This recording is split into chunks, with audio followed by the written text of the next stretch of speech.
Germany is the one country, maybe, in NATO that did not follow the stupid Washington consensus and allow their country to be deindustrialized during the 70s, 80s, and 90s.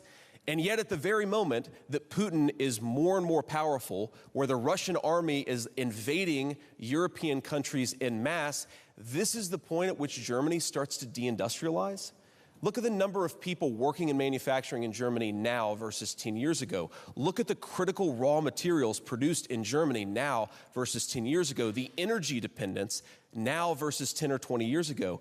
We have got to stop deindustrializing. We want Europe to be successful, but Europe has got to take a bigger role in its own security. You can't do that without industry. Thank you. Ricarda. Well, we just decreased our energy dependency because we got rid of our dependency of Russian gas. This is something that Germany has done throughout the last years, and it had made us stronger. And like I said before, I don't have a problem with being told that in the European Union, Germany needs to step up, and I don't have a problem with being told that the European Union needs to step up. But I think the question is if we still have a common goal with NATO, and I'm not sure about this at the moment, and I think we saw this with this discussion here. But actually, I wanted to react also to another question, if this is okay, because I think we had the question with how the European Union is engaging with other partners. I think for me, we know that we need new partnerships, and we also know that we need to win, I think, trust in a rules-based order in this world. And therefore, we need to engage more with the Global South. To do this successfully, I think Europe needs to stand on 3 points, or needs to be better in 3 points. First of all, we need to be faster.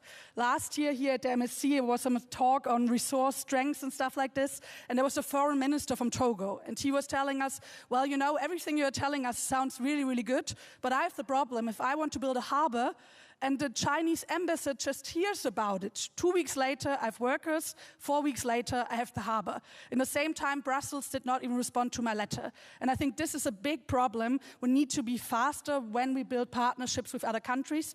We need to be credible. I saw this very much at the COP conversations, how many people from the Global South tell us, well, we are only willing to do partnerships with you if you hold up to your words, if you tell us about climate financing, if you tell us about loss and damages, and then you don't put in the work and you don't put in the money, actually, we don't really want to work with you, or we don't really believe that this partnership will strengthen us.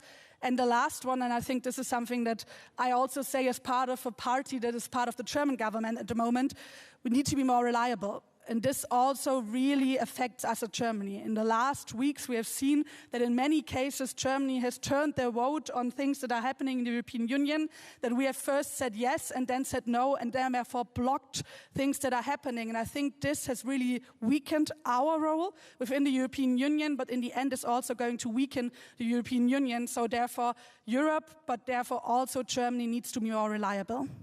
Thank you for that, Ricarda.